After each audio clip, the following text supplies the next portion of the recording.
கர்த்தரும் இரட்சகருமாய் இருக்கிற இயேசு கிறிஸ்துவின் நாமத்தில் உங்கள் எல்லாருக்கும் என்னுடைய அன்பின் வாழ்த்துக்கள். இயேசு கிறிஸ்து எப்படிப்பட்டவர் என்று தொடர்ந்து நாம் தியானித்து கொண்டு வருகிறோம். இந்த இயேசு எப்படிப்பட்டவர், இந்த மாதிரிலாம் செய்கிறாரே, இந்த இயேசு எப்படிப்பட்டவர், கடவுள் எப்படிப்பட்டவர், கடவுள் எப்படி இருப்பார், கடவுள்னா எப்படிப்பட்டவராக இருக்கணும், அவருக்கு மனைவி பிள்ளைகள்லாம் இருக்குமா, அவர் ரொம்ப ஜாலியாக திருவிளையாடெல்லாம் பண்ணுவாரா, மக்களோட விளையாடுவாரா, மக்களுக்குள்ளே கடவுளை பற்றி பலவிதமான சிந்தனை யோசனைகள் இருக்கிறாரு. கடவுளை பற்றி பலவிதமான காரியம் உலகம் முழுதும் பல மதங்கள், பல கடவுள் நம்பிக்கைகள், மனிதர்களை கடவுளாக வணங்குறது தான் அதிகமாக இருக்கிறாரு. மரித்து போன மனிதர்களை தெய்வமாய் வணங்குவது இந்தியாவில் ரொம்ப அதிகம்.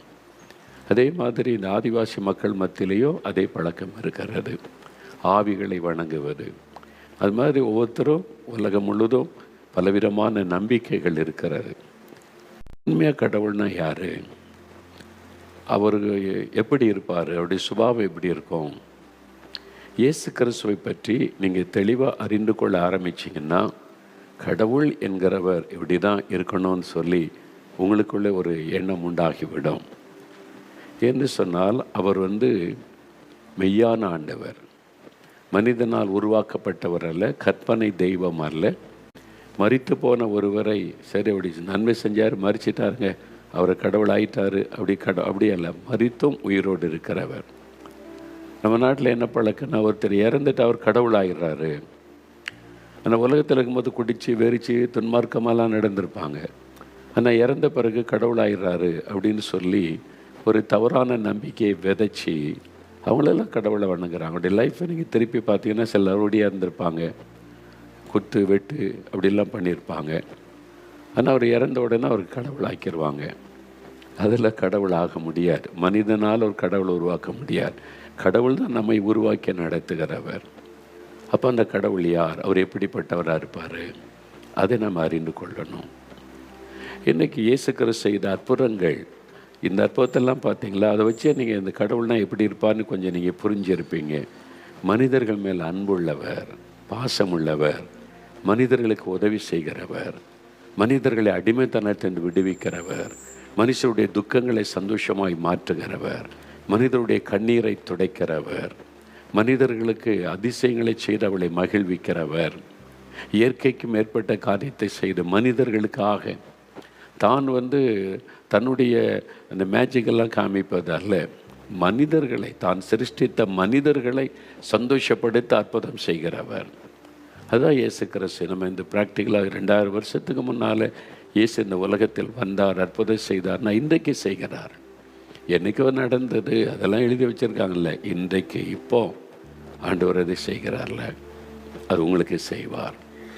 அந்த ஆண்டவர் தான் உங்களோட பேசுகிறார், உங்களை சந்தித்து கொண்டு இருக்கிறார். அவரை பற்றி நீங்கள் அறிந்து கொள்ளணுமானா இந்த வேத புஸ்தகத்தில் புதிய ஏற்பாடு என்ற ஒரு பகுதி இருக்கிறது. அதில் மத்தேயு, மார்க்கு, லூக்கா, யோவான் என்று 4 புஸ்தகங்கள். அதில் இயேசுடைய வாழ்க்கை வரலாறு, அவர் எப்படி பிறந்தார், எங்கே பிறந்தார், எப்படி ஊழியம் செய்த மக்களோடு கூட அவர் பழகி மக்களுக்கு என்ன செய்தார், அவர் இப்படி மரித்து உயிர் தெழுந்து மரித்த உயிரோடு இருக்கிறார், எல்லாம் இதில் எழுதப்பட்டு இருக்கிறது.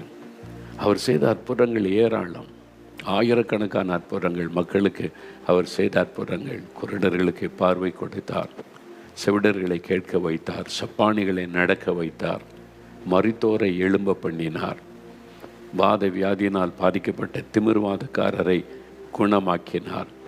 இந்த மாதிரி பெரிய அற்புதங்கள் செய்து ஜனங்கள் மேலே உள்ள அன்பினால் அற்புதம் செய்தார். ஏன் இந்த அற்புதம் செய்தார், தன்னை பெருமைப்படுத்த அல்ல, மக்கள் மீது உள்ள அன்பினார். இதை அறிந்து கொள்ள இயேசு செய்த ஒரு அற்புதத்தை உங்களுக்காக நான் வாசிக்கிறேன். வேத புஸ்தகத்தில் மார்க் எழுதின சுவிசேஷம் 1ஆம் அதிகாரம் 40வது வசனத்திலிருந்து சில வசனங்களை வாசிக்கிறேன். நீங்கள் கவனமாக இதை கேளுங்க. பைபிளில் எழுதப்பட்ட வார்த்தை உங்களுக்கு வாசிக்கிறேன். அப்பொழுது குஷ்டரோகி ஒருவன் இயேசுவினிடத்தில் அவர் முன்பாக முழங்கால் படியிட்டு, உமக்கு சித்தமானால் என்னை சுத்தமாக்க உம்மால் ஆகும் என்று வேண்டிக் கொண்டான். இயேசு மனதுருகி கையை நீட்டி அவனை தொட்டு, எனக்கு சித்தம் உண்டு, சுத்தமாகு என்றார். இப்படி இயேசு சொன்ன உடனே குஷ்டரோகம் அவனை விட்டு நீங்கிற்று. அவன் சுத்தமானான். அப்பொழுது இயேசு அவனை நோக்கி, நீ இதை ஒருவருக்கும் சொல்லாதபடி எச்சரிக்கையாயிரு. ஆயினும் நீ போய் ஆசாரியனுக்கு உன்னை காண்பித்து, நீ சுத்தமானது நிமித்தம் மோசே கட்டளையிட்டு இருக்கிறவைகளை அவர்களுக்கு சாட்சியாக செலுத்து என்று கண்டிப்பாய் சொல்லி உடனே அவனை அனுப்பிவிட்டார். அவனோ புறப்பட்டு போய் இந்த சங்கதி எங்கும் விளங்கும்படியாக பிரசித்தம் பண்ண தொடங்கினான். அதனால் இயேசு வெளியரங்கமாய் பட்டணத்தில் பிரவேசிக்க கூடாமல் வெளியே வனாந்தரமான இடங்களில் தங்கியிருந்தார். எத்திசையிலுமிருந்து ஜனங்கள் இயேசுவனிடத்திற்கு வந்தார்கள். இங்கே இயேசு செய்த ஒரு அற்புதம். குஷ்டரோகி, தொழுநோயினால் பாதிக்கப்பட்ட ஒரு மனிதன், அவன் இயேசுவண்டை வருகிறான். முழங்கால் படியிட்டு இயேசுகிட்ட ஒரு வேண்டுதல் செய்கிறான். ஆண்டவரே, உமக்கு சித்தமானால் என்னை சுத்தமாக்க, இந்த குஷ்டரோக வியாதியிலிருந்து எனக்கு பூரண சுகம் கொடுக்க உம்மால் ஆகும் என்று அவன் ஒரு ஜெபம் செய்கிறான். இயேசு உடனே அவனை பார்க்கிறார். அவனை பார்த்த உடனே அவருக்குள்ளே ஒரு மனதுருக்கம். அவனை பார்த்து ஆண்டவர் மனது உருகுகிறார். அவருடைய இருதயம் அவனுக்காய் பரிதபிக்கிறார். ஐயோ, இந்த நோய் அவன் எவ்வளவாய் பாதித்து வேதனையோடு இருக்கிறான் என்று ஆண்டவர் பார்த்து தன் கையை நீட்டி அவனை தொடுகிறார். எனக்கு சித்தம் உண்டு, சுத்தமாகுன்னு சொன்ன உடனே அவன் சுகமாகிவிட்டான். இந்த அற்புதத்தை இங்கே எழுதப்பட்டு இருக்கிறாரு. இயேசு கிறிஸ்துவின் நாட்களில் இந்த தொழுநோயினால், குஷ்டரோக வியாதியினால் பாதிக்கப்பட்ட மனுஷனுடைய நிலைமை ரொம்ப பரிதாபம். இப்போ நம்ம காலத்தில் தொழுநோய் மருத்துவமனைகள் பல இடத்துல இருக்கிறாரு. இந்த வியாதிக்கு சுகம் பெறணும்னு மருத்துவம் அவங்களுக்கு செய்யப்படுகிறதை பார்க்க முடிகிறார். இயேசுவின் நாட்கள் அப்படி இல்லை. இந்த தொழுநோயினால் ஒரு மனிதன் பாதிக்கப்பட்டு விட்டான் என்று கன்ஃபார்ம் ஆயிட்டேன்னா ஜனங்களோடு வாழ முடியாது. அவன் மனைவி பிள்ளைகளோடு இருந்தால் கூட, குடும்பமாக இருந்தால் கூட அவனை ஊரை விட்டு வெளியாக்கிடுவாங்க. ஊருக்குள்ளே வரக்கூடாது, சொந்தங்களை பார்க்கக்கூடாது, ஊருக்கு வெளியிலே புறம்பே தள்ளி காட்டுக்குள்ளே மலைப்பகுதிகளில் அவங்க இது மாதிரி தொழுநோயினால் பாதிக்கப்பட்டவங்களும் அங்கே கூட்டமாக 40 பேர் 50 பேர் பாதிக்கப்பட்டவங்க வசிப்பாங்க. அவங்க ஊருக்குள்ளே வரக்கூடாது. அவங்களுக்கான ஆகாரம் அவங்களுக்கு கொண்டு போய் கொடுக்கப்படும், தூரத்தில் வச்சிருவாங்க. அது மாதிரி அதை எடுத்துக்கொண்டு அவங்க சாப்பிட்டு கொண்டு அங்கே தான் இருக்கணும் சாகம் வரைக்கும். இனி அவங்களுக்கு அவ்வளோதான் என்கிற நிலைமை. தனிமைப்படுத்தப்பட்டுருவாங்க. அவன் ஊருக்குள்ளே வந்தால் கல் எடுத்து அடித்து விரட்டிடுவாங்க. இது தீட்டான வியாதி அப்படின்னு அந்த நாட்களில் கருதப்பட்டது. ஒருவேளை வெளியில், ஊருக்கு வெளியில் அவங்க இருக்கும்போது யாராவது அந்த வழியை வழிபோக்கர் போனால் இந்த வியாதி உள்ளவங்க உடனே தன் முகத்தை மூடணும், தன்னை முக்காடிட்டு கொண்டு அன்க்ளீன் அன்க்ளீன்னு சத்தமிடணும். தீட்டு தீட்டு, நான் தீட்டானவன் இங்கே இருக்கிறேன், இங்கே வராதுங்கன்னு அவன் சொல்லணும். உடனே இந்த வியாதி உள்ளவன் இருக்கிறான் என்று விலகி போயிடுவாங்க. இதுதான் அந்த நிலைமையில் அந்த காலத்தில் தொழுநோயினால் பாதிக்கப்பட்டவனுடைய நிலைமை. இப்படிப்பட்ட ஒரு மனிதன் இயேசுகிட்ட வருகிறான். இயேசு பற்றி அவன் கேள்விப்பட்டு இருக்கிறான். இயேசுன்னு ஒருத்தர் வந்திருக்கிறாராம், வியாதியஸ்தரெல்லாம் சுகமாக்குகிறாராம், பெரிய அற்புதம்லாம் செய்கிறாராம் அப்படின்னு கேள்விப்பட்ட உடனே இனிமேல் என் வாழ்க்கையே முடிஞ்சு போச்சு, நான் இந்த காட்டுக்குள்ளே மலைப்பகுதியில் சாகுமுறைக்கு இப்படி தான் நினச்சேன், இந்த இயேசுவை சந்தித்தாலாவது என் வாழ்க்கை ஒரு மாற்றம் உண்டாகிறாதா ஒரு ஏக்கம் இயேசுவை தேடிக்கொண்டு இருக்கிறான். அப்போ தான் இயேசுவை பற்றி இயேசு அந்த வழியாய் வருகிறான். மலையில் பிரசங்கம் பண்ணிட்டு இறங்கி வரும்போது தான் நடக்கிறது. மத்தேயு 8ஆம் அதிகாரத்திலும் இது எழுதப்பட்டு இருக்கிறாரு. அப்போ அவன் அந்த மலை குகையில், அந்த மலைப்பகுதியில் அங்கே தான் தங்கியிருந்திருக்கணும். அவன் வந்து இயேசுவுக்கு முன்னால் முழங்கால் பட்டியிட்டு ஒரு ஜெபம் செய்கிறான். உமக்கு சித்தமானால் என்னை சுத்தமாக்குமால் ஆகும். என்னை சுகமாக்கும், கட்டாயம் சுகமாக்குன்னு சொல்லலை, என்னை சுகமாக்குமாலே முடியும். நான் அற்புதங்கள் நீ செய்ததெல்லாம் கேள்விப்பட்டு இருக்கிறேன், நிறைய பேருக்கு அற்புதம் செய்திருக்கிறீங்க, அதெல்லாம் நான் கேள்விப்பட்டிருக்கிறேன். அப்போ உங்கள்கிட்ட வல்லமை இருக்கிற, என்னை சுகமாக்க உங்களால் முடியும், நான் விசுவாசிக்கிறேன். உங்களுக்கு சித்தமானால் என்னை சுகமாக்குங்க. ஏன்னா ஒருவேளை அவனுடைய பாவத்தை குறித்த உணர்வு மனசாட்சி குற்றப்படுத்தி இருக்கும். நீ பாவம் செய்தனால உனக்கு இந்த வியாதி, அதனால் அப்படி இரு, அதுக்கெல்லாம் வராது அப்படி இயேசு சொல்லிடுவாரோ அந்த எண்ணம் கூட இருந்திருக்கலாம். அதனால தான் நமக்கு சித்தமானால் அப்படின்ற வார்த்தையை சொல்லுகிறான். அப்போ இயேசு என்ன சொல்ல போகிறார் அப்படின்னு பார்க்கும்போது, இயேசு அவனை பார்க்கிறார், மனதுருகினார், எனக்கு சித்தம் உண்டு, நீ வியாதியோடு இருப்பதை நான் விரும்பலை அப்படின்னு சொல்லி அவனை குணமாக்கினார். இதுதான் இந்த அற்புதம். இந்த மனிதனை இயேசு பார்க்கும்போது மனது உருகுகிறார். ஏன்? அவனுக்குள்ளே சில பாதிப்பு இருக்கிறது. முதலாவது, அவனுடைய சரீரம் அந்த நோயின் நிமித்தமாய் பாதிக்கப்பட்டு காயங்களாக இருக்கிறது. தொழுநோயினால் பாதிக்கப்பட்ட மனிதர்களை பாருங்கள். எங்கள் ஊர் பக்கம் நேசரத்திலேருந்து சாத்தாங்குளம் போகிற வழியில் பேய்க்குளம் என்ற ஒரு இடம் இருக்கிறாரு.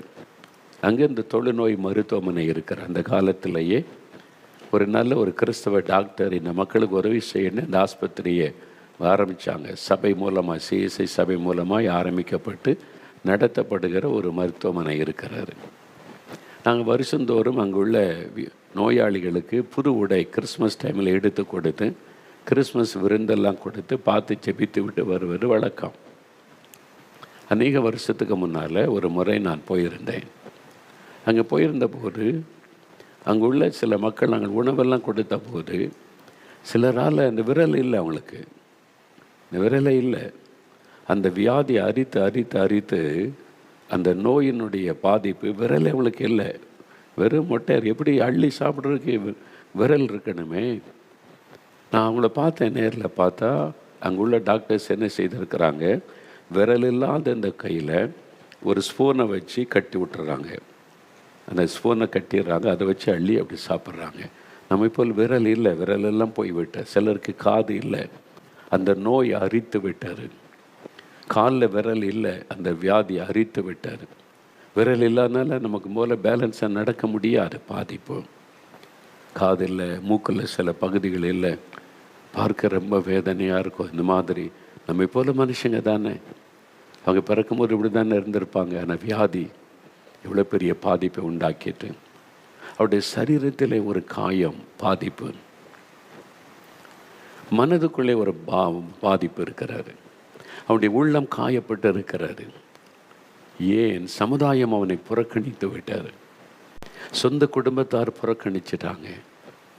ஒருவேளை திருமணமாக இருந்த மனைவி இருந்திருப்பாங்க, ஒருவேளை பிள்ளைகளுக்கு கூட இருந்திருக்கலாம், அவனுடைய பெற்றோர் கூட இருந்திருக்கலாம், யாருக்கு தெரியும். எல்லாரும் புறக்கணிச்சிட்டாங்க. இந்த வியாதி நிமித்தம் அவன் புறக்கணிக்கப்பட்டதுனால உள்ளத்துக்குள்ள ஒரு வேதனை. நான் ஏன் பிறந்தேன், நான் ஏன் இந்த மாதிரி வாழணும் என்பதெல்லாம் அவனுடைய உள்ளத்தில் உண்டாக்கியிருக்கேன். உள்ளத்துக்குள்ள ஒரு பாதிப்பு, வெளியில் சரீரத்திலும் பாதிப்பு, அவனுடைய உள்ளத்துக்குள்ள இருதயத்திலும் பாதிப்பு. காயப்பட்ட ஒரு உள்ளம், பாதிப்பு காணப்படுகிறது. நான் இந்த தொழுநோய் மருத்துவமனைக்கு போயிருந்த சமயம் எல்லாருக்கும் நாங்கள் ட்ரெஸ்ஸு கொடுத்தோம், உணவெல்லாம் கொடுத்தோம்.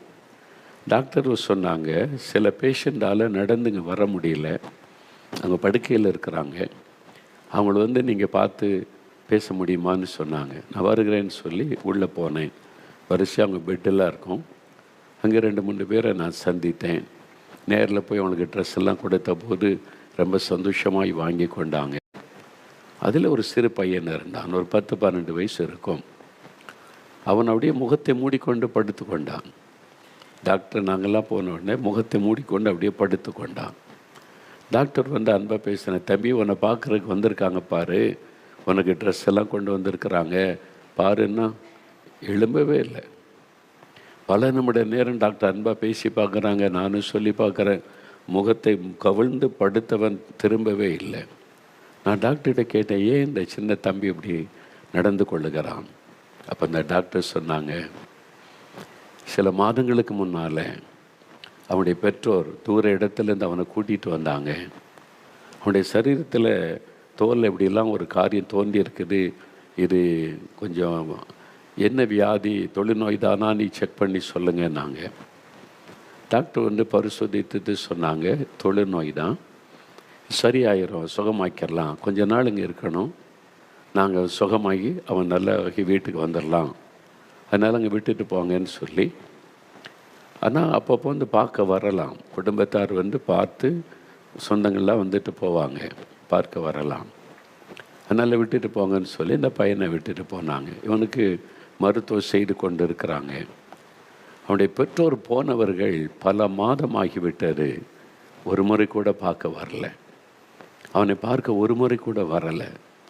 மற்றவங்களெல்லாம் பார்க்குறதுக்கு குடும்பத்தார் வர்றாங்க. இவன் ஏக்கத்தோடு எங்கள் அம்மா வருவாங்களா, அப்பா வருவாங்களா நீ காத்திருக்கான், வரலை.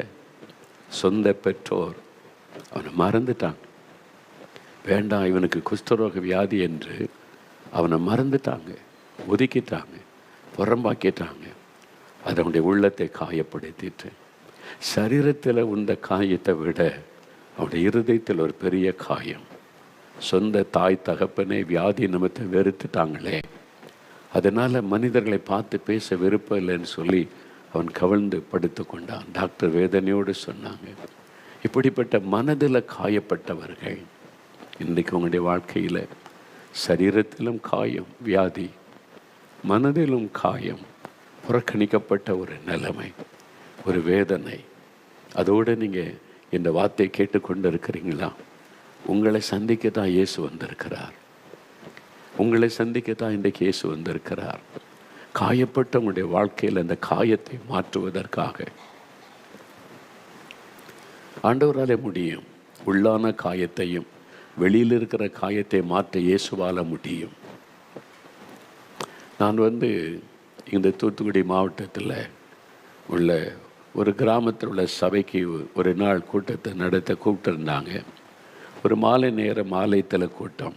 அநேக வருஷத்துக்கு முன்னால் நான் போயிருந்தேன். அந்த சர்ச்சு நிறைய ஆட்கள், அந்த கிராமத்தின் மக்கள் எல்லாம் வந்திருந்தாங்க.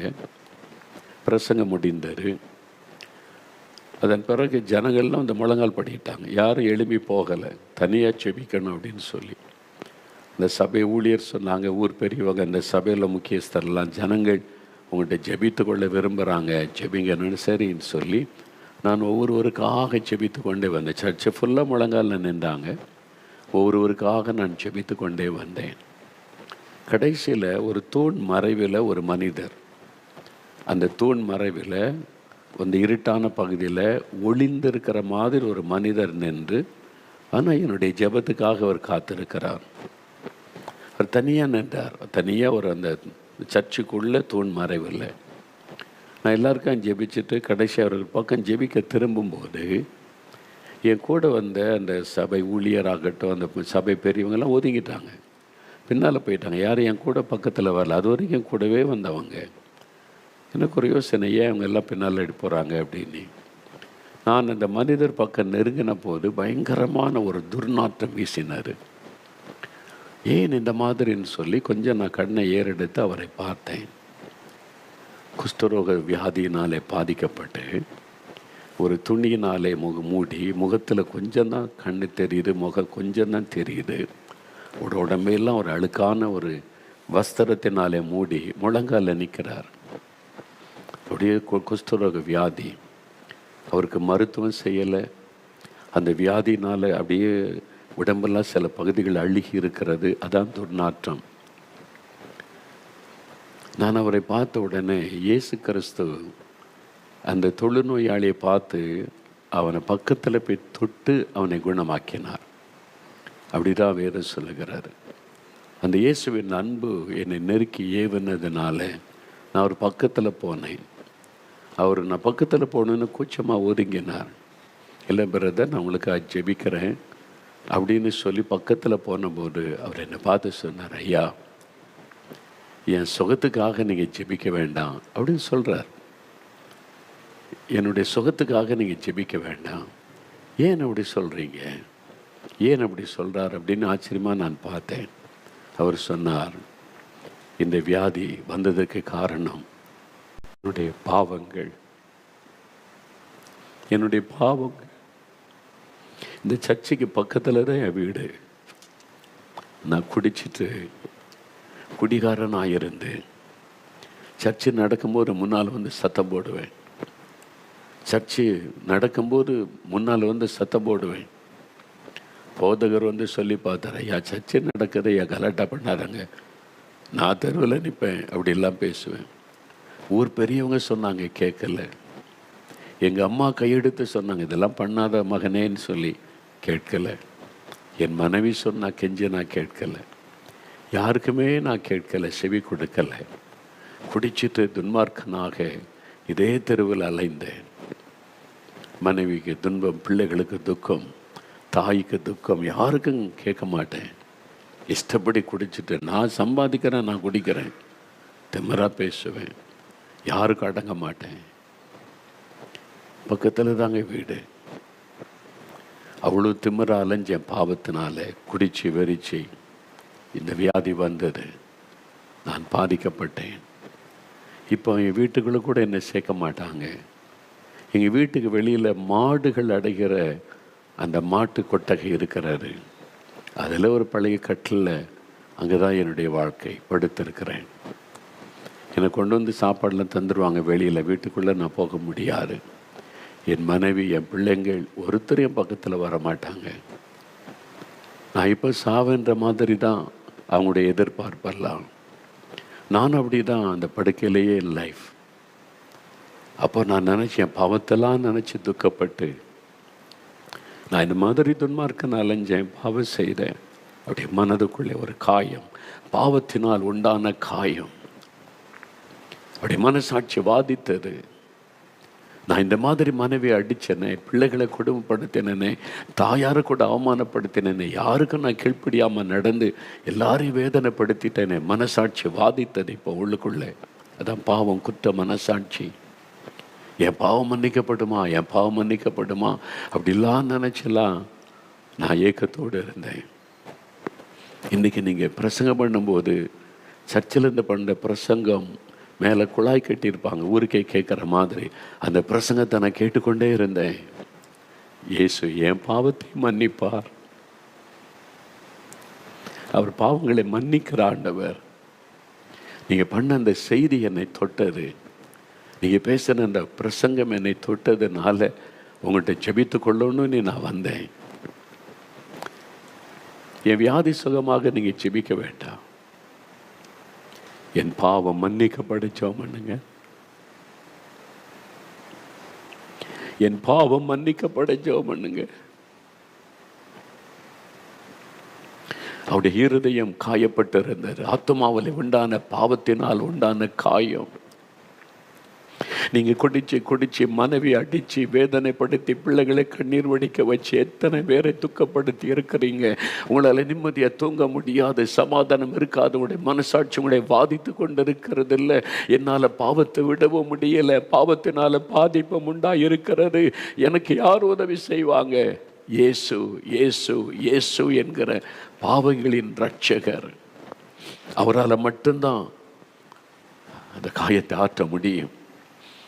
அவர் வந்து கண்ணீரோடு நின்றார். என் வியாதியை சுகமாக்க வேண்டாம் ஐயா, என் பாவத்தை மன்னிக்கிறதுக்கு ஜெபம் பண்ணுங்க. இன்றைக்கி பாவம் மன்னிப்பு உங்களுக்கு வேணும், பாவத்திலிருந்து விடுதலை உங்களுக்கு வேணும். உங்களுடைய குற்ற மனசாட்சி உங்களை வாதிக்கிறது, தூங்க முடியல, நிம்மதியாக இருக்க முடியல. நீங்கள் செய்த பாவங்களை தொடர்ந்து கொண்டு இருக்கிறது, உங்களுடைய சரீரத்தில் வியாதியாய் வெளிப்பட்டு இருக்கிறது, பாதிக்கப்பட்ட உள்ளத்தோடு நீங்கள் நிற்கிறீங்க. இன்றைக்கி உங்களுக்கு தேவை அந்த பாவம் மன்னிப்பு. இந்த மனிதனுக்குள்ள அந்த பாரம் இருந்ததுனால, அந்த மனசாட்சி வாதித்ததுனால தான் உமக்கு சித்தமானால் என்னை சுத்தமாக்க ஆண்டவரே நீ கேட்டிருக்க வேண்டும். என் பாவம், நான் இந்த வியாதிக்குள்ளாகிவிட்டேன், எனக்கு மன்னிப்பு உண்டா, சுகம் உண்டா? அதனால நான் எனக்கு சுகம் தந்துதான் ஆகணும்னு கேட்க முடியல. உமக்கு சித்தமானால். ஆனால் இயேசு கிறிஸ்துவின் பெயர் உண்டு பாவிகளின் சிநேகிதன். பாவம் செய்கிறவங்களை வெறுக்கிறவர் அல்ல ஆண்டவர், பாவிகளை நேசிக்கிற ஒரு ஆண்டவர். பாவத்தை வெறுக்கிறவர், பாவிகளை நேசிக்கிறவர். நீ குடிகாரன் என்று குடும்பத்தார் புறக்கணிக்கலாம், இயேசு புறக்கணிக்க மாட்டார். நீ ஒரு துன்மார்க்கன் என்று குடும்பத்தார் உங்களை ஒதுக்கலாம், இயேசு உங்களை ஒதுக்க மாட்டார். உங்களுடைய பிரச்சனை அவருக்கு தெரியும்.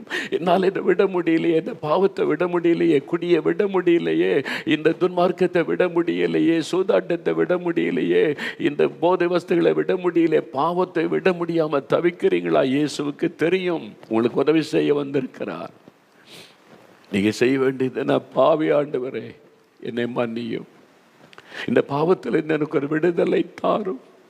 என் உள்ளத்துக்குள்ள சமாதானம் இல்லை, நிம்மதி இல்லை, என் இருதய காயப்பட்டு இருக்கிறது, பாவத்தினால சமாதானம் இல்லாமல் தவிக்கிறேன். இயேசு கிறிஸ்துவுடைய ரத்தம் சகல பாவங்களை நீக்க நம்மை சுத்திகரிக்கும்.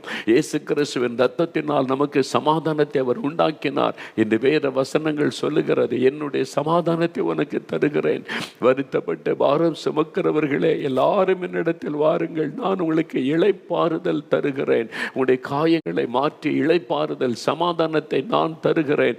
உனக்கு எந்த பாதிப்பு இருந்தால் என்னிடத்தில் வா என்று ஆண்டவர் அழைக்கிறார். யாரையும் அவர் புறம்பே தள்ள மாட்டார். அந்த இயேசு உங்களோடு பேசுகிறார்.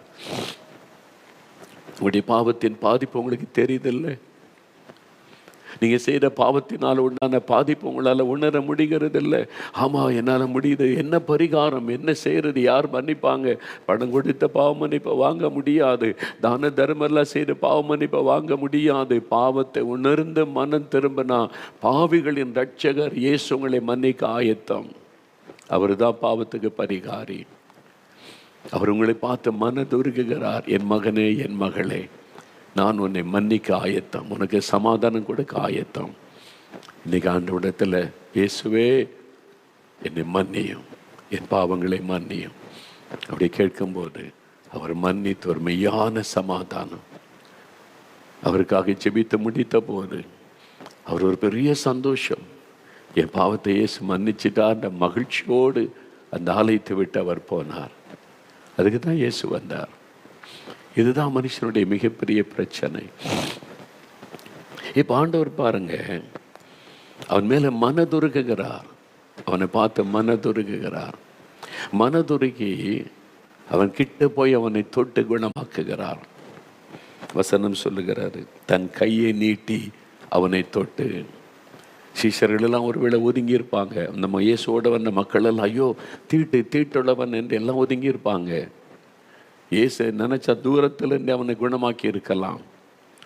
எனக்கு சித்தம் உண்டு, நீ சுத்தமாக மகனே அப்படின்னு சுகமாக்கின பிறகு கூப்பிட்டு பேசி இருக்கலாம். இல்லை, அவன் வியாதியோடு தீட்டான வியாதி என்று மனிதர்கள் சொல்றாங்களே, அப்படி இருக்கும்போது இயேசு பக்கத்தில் போய் அவனை தொட்டு அவங்க கூட நடுங்கியிருப்பான். இயேசுவே பக்கத்தில் வர்றீங்களா, என்ன தொடுறீங்களா, நான் தீட்டானவன், நான் உன்னுடைய தகப்பன், நான் உன்னுடைய தகப்பன், நீ என்னுடைய மகன், என்னுடைய பிள்ளை, நான் தானே உன்னை சிருஷ்டித்திருக்கிறேன். நான் உன்னை தொடுவதனால் அந்த தீட்டெல்லாம் என்னை பாதிக்காது. இயேசு தொட்டால் தீட்டெல்லாம் மாறிவிடும். இயேசு தொட்டால் சாபமெல்லாம் நீங்கிவிடும். இயேசு தொட்டால் தோஷமெல்லாம் நீங்கிவிடும். அவர் பக்கத்தில் வந்து அவனை தொட்டார். அவனை தொட்டு குணமாக்கினார். தூரத்தில் நின்று குணமாக்கல, பக்கத்தில் வந்து அவனை தொட்டார். கூசாமல் அவனை தொட்டு, எனக்கு சித்தமுண்டு மகனை, நீ சுத்தமாகன்னு சொல்லி குணமாக்கினார். இப்போ அவனுடைய ஆண்டவர் அவனுக்கு சித்தம் உண்டுன்னு சொல்லி பக்கத்தில் போய் தொட்ட உடனேயே அவருடைய உள்ளத்தில் இந்த காயம் நீங்கி விட்டார். எல்லாரும் என்னை தீட்டானவனை ஒதுக்குறாங்க, இவர் என் பக்கத்தில் வந்து என்னை தொடுகிறாரே. என் சொந்த குடும்பத்தார் கூட பக்கத்தில் நெருங்கலை, என்னை பக்கத்தில் வரவிட மாட்டாங்க. இவர் என் பக்கத்தில் வந்து என்னை தொடுகிறாரே. யாரும் என்னை தொட மாட்டாங்க. என்னுடைய தகப்பன், தாய், என்னுடைய மனைவி, என் பிள்ளைங்க, என் குடும்பத்தார், உறவுகள் ஒருத்தரும் என்னை தொட மாட்டாங்க. நான் தீட்டானவன், ஆனால் இவர் வந்து என்னை தொடுகிறாரே. அதுதான் கடவுள். அவர் தான் கடவுள். அவர் தான் நம்மை சிருஷ்டித்த ஆண்டவர். அவர் தான் நமக்கு தகப்பன், நம்முடைய பரம தகப்பன். நம்மை பிள்ளைகளை போல நேசித்ததுனால அவர் வந்து தொடுகிறார். ஆண்டவர் தொட்டு சித்தமுண்டு சுத்தமாகினார். உடனே குஷ்டரோகம் நீங்கிட்டு சுகம் பெற்று விட்டார். இன்றைக்கும் ஆண்டவர் அந்த அற்புதம் செய்கிறார். இன்றைக்கும் ஆண்டவர் அற்புதம் செய்கிறார். சில ஆண்டுகளுக்கு முன்னால் ஒரு ஏழை மனிதர் என்னை பார்க்க வந்தார். நான் அவரை அழைத்து என் ஆஃபீஸில் உட்கார வைத்து பேசி கொண்டிருந்தேன். அவர் சொன்னார், ஐயா, நீங்கள் வட இந்தியாவில் கிராமத்தில் ஆலயமில்லாத மக்களுக்கு சர்ச்செல்லாம் கட்டி கொடுக்குறீங்கன்னு நான் அறிந்தேன். நானும் வட இந்தியாவில் இந்த ஏழை மக்களுக்கு ஒரு ஆலயம் கட்டி கொடுக்கணும்னு நான் ஏவப்பட்டு கொஞ்சம் காணிக்க கொண்டு வந்திருக்கிறேன். என்னால் முழுசாக உடனே கொடுக்க முடியல, இப்போ ஒரு பகுதி தர்றேன், மறுபடியும் நான் கொஞ்சம் கொண்டு வந்து தருகிறேன்னு சொன்னார். கொஞ்சம் பணத்தை எடுத்து மேஜையில் வைத்தார். நான் அவரை பார்த்தேன். சாதாரண ஒரு மனிதர், பெரிய வசதி உள்ளவராக தெரியலை. இவ்வளோ பணம் கொண்டு வந்து நீங்கள் என்ன வேலை செய்கிறீங்கன்னு கேட்டேன். நான் வந்து கொத்தனார் வேலை செய்கிறேன் ஐயா, கட்டடங்கள் கட்டுற அந்த வேலை தான் செய்கிறேன். தினம் வேலைக்கு போனால் கூலி கிடைக்கும். இவ்வளோ பணத்தை கொண்டு வந்தீங்க, இந்த பணம் ஏது? அவர் சொன்னார், என்னுடைய மகனை படிக்க வைக்கணும்னு எனக்கு விருப்பம், காலேஜில் படிக்க வைக்கணும். அதனால் நான் கொஞ்சம் கொஞ்சமாக சேர்த்து வச்சுருந்தேன் இந்த பணத்தை பேங்கில் போட்டு. அந்த பணம் தான் இது. இப்போ உங்கள் மகன் என்ன படிக்கிறான்? இந்த வருஷம் +2 முடிக்கிறான். அடுத்து இப்போ இனிமேல் காலேஜுக்கு போகணும். காலேஜ் படிக்க தானே வச்சுருக்கீங்க இந்த பணத்தை, அதை எதுக்கு இங்கே கொண்டு வந்தீங்க? எனக்கு அதை எடுக்கிறதுக்கு விருப்பம் இல்லை. அவர் சொன்னார், ஐயா, ஆண்டவர் அவனை படிக்க வைப்பார், ஆண்டவர் உதவி செய்வார். ஆனால் இந்த பணத்தை அந்த ஏழை மக்களுக்கு அந்த கிராமத்தில் சர்ச்சு கட்ட இதை பயன்படுத்துங்கன்னார். ஏன் என்று கேட்டேன். உங்களுக்கு ஏன் ஆண்டவர் மேலே, இயேசு மேலே அவ்வளோ அன்பு? அவர் பேசுகிற விதம், இயேசுவின் மேலே ஒரு பெரிய அன்பு. ஏன் நீங்கள் இவ்வளோ சேர்த்து வச்சுருந்த காசெல்லாம் பகையனை படிக்க வைக்கிற காசை கொண்டு வந்து ஆண்டவருக்காக செலவு பண்ணுங்கன்னு சொல்கிறீங்களே, ஏன்? அப்போ அவர் ஒரு காரியம் சொன்னார். ஐயா, சில வருஷத்துக்கு முன்னால், ஒரு 10 வருஷத்துக்கு முன்னால் கன்னியாகுமரி மாவட்டத்தில் குளித்துறை என்கிற இடத்துக்கு நீங்கள் பிரசங்கம் பண்ண வந்தீங்கல்ல, எனக்கு ஞாபகம் இருக்குது. ஆமாம், குளித்துறையில் ஒரு சர்ச்சு, அந்த சர்ச்சுக்கு முன்னால் இருக்கிற மைதானத்தில் கூட்டம் நடைபெற்றது. ஆமாம், ஞாபகம் இருக்குது. கடைசி நாள் கூட்டம் நடந்த ஒரு மழை வந்ததில்லை. ஆமாம், நான் பிரசங்க ஆரம்பித்து ஒரு 10 நிமிஷத்தில், ஒரு 10-15 நிமிஷத்தில் மழை வர ஆரம்பிச்சிட்டு. ஆமாம், அந்த நேரத்தில் நீங்கள் உடனே மேடையிலேருந்து ஜெபிக்க ஆரம்பிச்சிங்க. ஆமாம், மழை வந்துட்டு ஜனங்களை நனைகிறாங்கன்ன உடனே இதுக்கு மேலே அந்த மக்களை நம்ம வந்து மழையில் நனைய வைக்க உடனே ஜெபிக்க ஆரம்பித்தோம். அப்போ அந்த கூட்டத்தில் எனக்கு ஒரு அற்புதம் நடந்தது. என்ன அற்புதம்னு கேட்டேன். நீங்கள் மேடையில் பிரசங்கம் பண்ணி ஜெபம் நடத்தும் போது சொன்னீங்க, இந்த கூட்டத்துக்கு பின்னால், இந்த மைதானத்துக்கு வெளியில் ஒரு மரத்தடியில் ஒரு மனிதன் நிற்கிறத நான் பார்க்குறேன். அவன் தொழுநோயினால், குஷ்டரோக வியாதியில் பாதிக்கப்பட்டு நிற்கிறேன். இயேசு கிறிஸ்து உன்னை பார்க்குறாரு, அவருடைய கரம் உன்னை தொட்டு குணமாக்குது, இயேசு உன்னை தொடுகிறார், குணமாக்குறான்னு நீங்கள் சொன்னீங்க. நான் திருப்பி யோசித்து பார்த்தேன் அதை. ஆமாம், எனக்கு ஒரு சில வருஷங்களுக்கு முன்னால் நடந்தது. ஆமாம், எனக்கு ஞாபகம் இருக்குது. நல்ல மழை. ஆண்டவர் சொன்னார், மக்களுக்கு உடனே ஜெபம் பண்ணு, ஜனங்கள் தாகத்தோடு வந்திருக்கேன், ஜெபம் பண்ணி அவங்கள ஆசீர்வதித்து அனுப்பணுன்னு ஜெபிக்க ஆரம்பித்தேன். அப்போ ஆண்டவர் மைதானம் முழுவதும் ஜனங்கள், மைதானத்துக்கு வெளியில், மைதானத்தை தாண்டி வெளியில் ஒரு மரத்துக்கு அடியில் ஒரு மனிதன் நிற்கிறத ஆண்டவர் எனக்கு காண்பித்தார். ஆமாம், இந்த தொழுநோயினால், குஷ்டரோக நோயினால் பாதிக்கப்பட்டிருக்கிறீங்க, இயேசு உங்களை தொடுகிறான்னு சொன்னீங்க. ஆமாம், அந்த மனுஷன் நான் தான். அவர் சொன்னார், நான் தான் அந்த மனிதன். அன்னைக்கு எனக்கு குஷ்டரோக வியாதி. டாக்டர் ஆஸ்பத்திரிலாம் போய் கவனிக்க வசதி கிடையாது. வீட்டுக்குள்ளேயே முடங்கி கிடந்தேன். இந்த கூட்டம் நடக்கிறத அறிந்த போது நான் போர்வையெல்லாம் போட்டு என்னை மூடிக்கொண்டு, அந்த கூட்டம் ஆரம்பித்த பிறகு பின்னால் வந்து வெளியில் ஒரு மரத்தடியில் ஒளிஞ்சு நின்று பிரசங்கத்தை கேட்டுக்கொண்டு இருந்தேன்.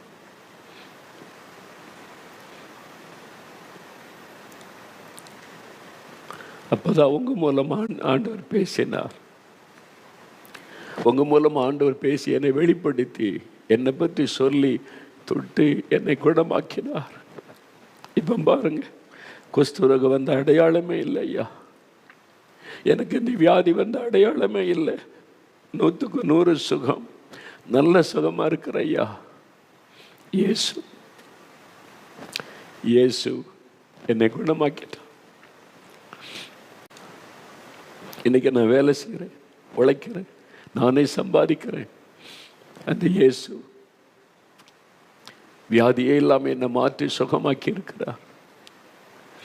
அதனால தான் நான் அவரை நேசிக்கிறேன். அவருக்காக தான் இதை கொடுக்குறேன். இதை வச்சு சர்ச்சை கட்டி கொடுங்க. இன்னும் கொஞ்சம் பணம் கொண்டு வரேன் ஐயா, நான் சேர்த்து என் மகனை ஆண்டவர் படிக்க வைப்பார். அவர் சொன்ன வார்த்தை, இயேசு கிறிஸ்து அற்புதமான, இயேசு கிறிஸ்து அற்புதமான ஆண்டவர். மனிதர்கள் மேல பாசமுள்ள ஒரு ஆண்டவர். எனக்கு அதை கொடு, இதை கொடு, அங்க வா, இங்க வா, இதை செய், அதை செய், அப்படி கேட்கிறவர் அல்ல. நான் உனக்கு உதவி செய்கிறேன், நான் உன்னை குணமாக்குகிறேன், நான் உனக்கு அற்புதம் செய்கிறேன். உள்ளான காயத்தை மாற்றுகிறார், சரீரத்தில் இருக்கிற வெளி காயத்தை மாற்றுகிறார், பூரண சுகத்தை ஆண்டவர் தருகிறார். இந்த மனிதனுக்கு ஆண்டவர் கொடுத்தார். அவருடைய உள்ளம் காயப்பட்டிருந்தது. அதனாலதான் பக்கத்தில் போய் அவனை தொட்டார். இயேசு பக்கத்தில் போய் அவனை தொட்ட போது அவனுடைய உள்ளத்தில் இந்த காயம் மாறினது. நான் ஒதுக்கப்பட்டவன், புறக்கணிக்கப்பட்டவன், மனிதர்களால், சமுதாயத்தால் ஒதுக்கி வைக்கப்பட்டவன். அந்த வேதனை மாறினது. இயேசுவை தொட்டு சுகமாக்கின போது சரீரத்தில் இருந்த காயங்கள் எல்லாம் நீங்கி எல்லாம் புதிதாய் காணும். மொட்டையாயிருந்த விரல் புது விரலாய் மாறி இருக்க வேண்டும். வியாதியினால் அரிக்கப்பட்டு அந்த மொட்டையாயிருந்த விரல் புதுசா வளர்ந்திருக்கணும். ஆண்டவர் அற்புதமாய் புதிதாக்கி விட்டார். இந்த சகோதரர் சொன்னார், இப்ப கையை பாருங்க, என் காலை பாருங்க, முகத்தை பாருங்க, குஷ்டரோக வியாதி வந்த அடையாளமே இல்லை. இயேசு 2000 ஆண்டுகளுக்கு முன்பாக அற்புதம் செய்த இயேசு இன்றைக்கும் உயிரோடு இருக்கிறார். இன்றைக்கும் அற்புதம் செய்கிறார். இன்றைக்கும் அதே விதமாய் மனிதர்களை நேசிக்கிறார், உங்களை நேசிக்கிறார். எதனால் அவர் இந்த அற்புதம் செய்கிறார்? எப்படி அவரால் மாத்திரம் இந்த அற்புதம் செய்ய முடிகிறது தெரியுமா? அவர் அந்த சிலுவையிலே காயப்பட்டார், நம்முடைய காயங்களை மாற்ற. அவருடைய சரீரம் நொறுக்கப்பட்டது, சரீரம் காயப்படுத்தப்பட்டது, கைகளில் ஆணி அடிக்கப்பட்டது, கால்களில் ஆணி அடிக்கப்பட்டது, சரீரம் எல்லாம் வாடினால் அடித்து கிழிக்கப்பட்டவருடைய சரீரமே நொறுக்கி காயமாக்கப்பட்டது. நம்முடைய சரீரத்தில் உண்டாயிருக்கிற வலிகள், வேதனைகள், நோய்களை மாற்றி குணமாக்குவதற்கு சிலுவையிலே தன்னை அடிக்கப்பட நொறுக்கப்பட ஒப்பு கொடுத்தார். நம்முடைய உள்ளான காயத்தை மாற்றுவதற்கு அந்த சிலுவையில் அவருடைய உள்ளம் காயப்படுத்தப்பட்டது. பொய்யான குற்றச்சாட்டை சொல்லி பரிகசிக்கிறாங்க, ஏளனம் பண்றாங்க, கேவலமா பேசுகிறாங்க. அவருடைய இருதயம் காயப்படுத்தப்பட்டது. நம்முடைய காயங்களை புரிந்து கொள்ளுகிற ஒரு ஆண்டவர், நம் வேதனைகளை விளங்கி கொள்ளுகிற ஒரு ஆண்டவர். அவர் அந்த வழியாய் கடந்து போனார், அதற்கு தன்னை அர்ப்பணித்துக் கொண்டார். அதனால தான் பாவத்திற்கு பரிகாரி இயேசு, சாபத்துக்கு பரிகாரி இயேசு, நம்முடைய வேதனைக்கு பரிகாரி இயேசு. அவர் சிலுவையிலே நமக்காக பரிகாரமாக எல்லாவற்றையும் செய்து முடித்து விட்டார். இனி நீ கஷ்டப்பட வேண்டாம் மகனே, மகளே. நீ உன்னை வருத்தப்படுத்தி கொள்ள வேண்டாம், நீ செலவு பண்ண வேண்டாம், நீ உன் சரீரத்தை வேதனைப்படுத்திக் கொள்ள வேண்டாம். நடந்து நடந்து உன் கால்களில் எதுக்கு ரத்தம்? நான் உனக்காக சிந்தி விட்டேன், நீ சிந்த வேண்டாம். நீ எதற்காக இதெல்லாம் சுமந்து சுமந்து சுமந்து உன்னை வேதனைப்படுத்திக் கொள்ளுகிறாய்? நீ உன்னை வேதனைப்படுத்திக் கொள்ளாத. நான் உனக்கு பதிலாக சிலுவையிலே வேதனைகளை அனுபவித்து முடித்து விட்டேன். என் பிள்ளைகளை நான் குணமாக்கணும், சுகமாக்கணும், விடுதலை கொடுக்க வேண்டும் என்று உனக்காகத்தான் அத்தனை வேதனைகளை சிலுவையிலே நான் அனுபவித்தேன். இனி நீ உன்னை வேதனைப்படுத்திக் கொள்ளாத, காயப்படுத்திக் கொள்ளாத. நீ என்னிடத்திலே வா, நான் உனக்கு இளைப்பாறுதல் தருகிறேன். உன் பாவத்தை மாற்றி சமாதானம் தருவேன், உன் நோய்களை குணமாக்கி நல்ல ஆரோக்கியம் தருவேன் ஆண்டவர் சொல்லுகிறார். அந்த இயேசுகிட்ட, அந்த இயேசுவை விசுவாசித்து இந்த மனிதனை போல, இயேசுவே ஆண்டவரே என்னை சுகமாக்குமால் ஆகும், எனக்கு உதவி செய்யுங்க, எனக்கு ஒரு அற்புதம் செய்யுங்க. நீங்க கேட்டா இன்றைக்கே செய்வார், இப்ப செய்வார். அப்படியே முழங்கால் படியிடுங்க. இருக்கிற இடத்துல முழங்கால் படியிட்டு, நீங்க வீட்டில் இருந்தா எங்க இருக்கீங்களோ அங்க முழங்கால் படியிட்டு, இயேசுக்கு முன்னால அவன் வந்து முழங்கால் படியிட்டு தன்னை தாழ்த்தி, ஆண்டவரே உமக்கு சித்தமானால் என்னை சுத்தமாக்கும். இயேசு அவனை பார்த்து மனதுருகினார். உங்களை பார்த்து இயேசு மனதுருகுகிறார். நான் ஒரு குடிகார ஆண்டவரே, நான் போதை வஸ்து பயன்படுத்தி எங்கள் அப்பா அம்மாவை துக்கப்படுத்தி கொண்டு இருக்கிறவன். ஐநோ, எனக்கு தெரியும் உன்னால் பாவத்தை விட முடியவும் இல்லை. பாவத்தினால பாதிக்கப்பட்டும் இருக்கிறாய். உன்னை பற்றி எனக்கு தெரியும். உனக்காக மனதுருகுகிற ஆண்டவர், சிலுவையில் உனக்காக அடிக்கப்பட்டவர், நொறுக்கப்பட்டவர், சிலுவையிலே தன்னை பலியாய் கொடுத்தவர், தன் ரத்தத்தை எல்லாம் சிந்தினவர். அவருடைய ரத்தத்தினால் உன்னை பாவமறு கழுவி சுத்திகரிக்க, விடுதலை கொடுக்க உன்னை சந்தித்து கொண்டிருக்கிறார். இன்றைக்கு ஆண்டவரை பார்த்து சொல்ல, இயேசுவே என் பாவத்தை மன்னிங்க, இந்த பாவத்தில் என்ன விடுதலை கொடுங்க, மதுபானத்திலிருந்து, போதை வசத்திலிருந்து என்னால் விட முடியலையே, விடுதலை கொடுங்க. அவங்களுக்கெல்லாம் 38 வருஷம் குடியில் இருந்த சகோதரனுக்கு விடுதலை கொடுத்தீங்களே, எனக்கு விடுதலை கொடுங்க ஆண்டவரேன்னு கேளுங்க. அப்படியே உங்களுடைய கண்களை மூடி இயேசுவை இருதயத்தில் நினைத்து ஜெபிக்கிறீங்களா? முழங்கால் படியிட முடியலன்னா பரவாயில்ல, உட்கார்ந்து கொள்ளுங்க. ஆனால் கண்களை மூடி இயேசுவை நினைத்து ஜெபிக்கணும். முதலாவது, நான் இந்த உள்ளான காயம், என் இருதய காயப்பட்டிருக்கிறது, பாவத்தினாலே காயப்பட்டு நிம்மதி இல்லை, சமாதானம் இல்லை.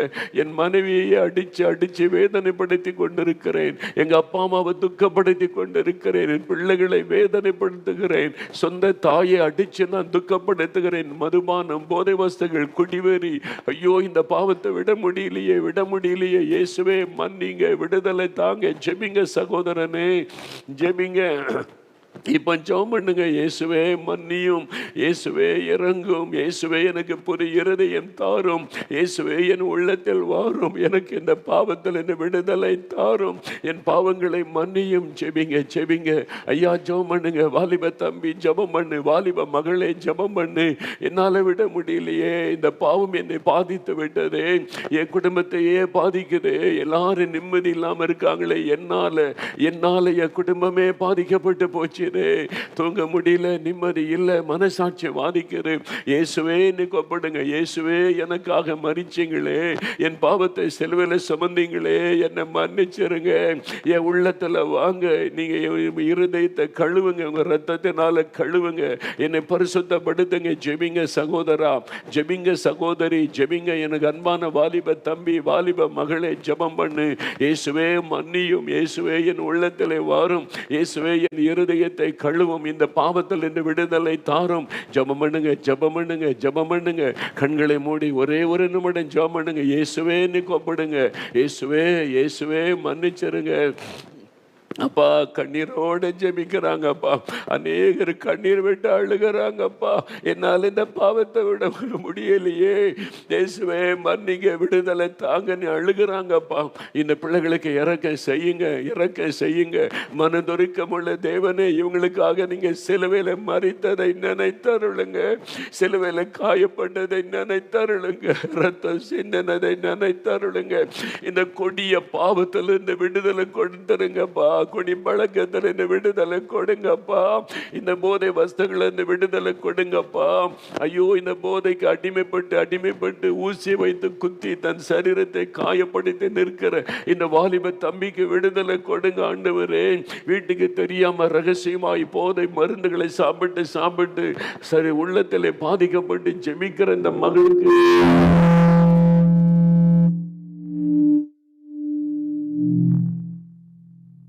ஆண்டவரே, கண்ணீரோடு நெருக்கிற ஒவ்வொருவருக்கு அற்புதம் செய்யுங்க. கண்ணீரோடு நெருக்கிற ஒவ்வொருவருக்கு அற்புதம் செய்யுங்க. அவருடைய கண்ணீரை தொடைங்க ஆண்டவரே. மனதுருக்கமுள்ள தேவனை ஒவ்வொருவருக்கு அற்புதம் செய்த மகிழ பண்ணுங்க. பாதிக்கப்பட்ட உறுப்புகள் எல்லாம் புதிதாய் மாறட்டும். சிறுநீரகம் பாதிக்கப்பட்டவங்களுக்கு சிறுநீரகம் புதுசாக மாறணும். டயாலிசிஸ் பண்ணுறவங்களுக்கு அந்த சிறுநீரகத்தை தொடுங்க, புதுசாக மாற்றுங்க இயேசுவின் நாமத்தில். கேன்சர் வியாதியெல்லாம் மறைந்து போகட்டப்பா. பாதிக்கப்பட்ட உறுப்புகளுக்குள்ள கல்லீரல் சுகம் அடையட்டும் ஆண்டவரே, கல்லீரல் சுகம் அடையட்டும். மண்ணீரல் இருக்கிற அந்த வியாதி மறைந்து சுகம் வரட்டும். லங்ஸுக்குள்ள ஒரு அற்புத சுகம் வரட்டும் ஆண்டவரே. இருதயத்தில் வால்வு பாதிக்கப்பட்டு ஆப்ரேஷன் பண்ணணும்னு சொல்லி பயந்து நிற்கிறாங்க. உங்களுடைய கரம் தொட்டு அந்த வால்வை சரிப்படுத்திருங்க, இப்போ சுகமாக்கிறங்க. அற்புதம் நடக்கட்டும் இயேசுவின் நாமத்தில். ஆண்டவரே உமக்கு ஸ்தோத்திரம், ஸ்தோத்திரம், ஸ்தோத்திரம். அப்பா உமக்கு நன்றி, உமக்கு நன்றி, உமக்கு நன்றி இயேசுவே, உமக்கு நன்றி. அப்படியே வலதுகரம் வைத்தங்க. இயேசுவே ஸ்தோத்திரம்னு சொல்லுங்கள். இயேசுவே என்னை தொட்டீர் ஸ்தோத்திரம், எனக்கு அற்புதம் செய்துட்டு ஸ்தோத்திரம் அப்படி சொல்லுங்கள். அருந்ததி, அருந்ததி மகளே, அருந்ததி நீ இயேசுவை உண்மையான இருதயத்தோடு தேடி கூப்பிட்டதுனால இயேசு உன்னை ஆசீர்வதிக்கிறான். குடும்பத்தில் தொடர்ந்து வந்த சாபம், அந்த சாபத்தின் பாதிப்பு உன் சரீரத்திலும் தென்பட்டது. இப்போ அந்த சாபக்கட்டு அறுக்கப்பட்டு உனக்கு விடுதலை. உன் நிமித்தம் உன் குடும்பத்துக்கு ஆண்டவர் இரக்கம் செய்கிறார். முற்றிலும் ஒரு மாற்றத்தை நீ காண்பாய் மகளே. இயேசுவுக்கு ஸ்தோத்திரம். என் ஆண்டவரை மகிமைப்படுத்த இப்பொழுது ஒரு விடுதலை நீ பெற்றுக்கொள்கிறாய். இயேசுவுக்கு ஸ்தோத்திரம், இயேசுவுக்கு ஸ்தோத்திரம், இயேசுவுக்கு ஸ்தோத்திரம். Thank you lord. உமக்கு நன்றி, உமக்கு நன்றி. Thank you Jesus. ஹல்லேலூயா. உமக்கு நன்றி.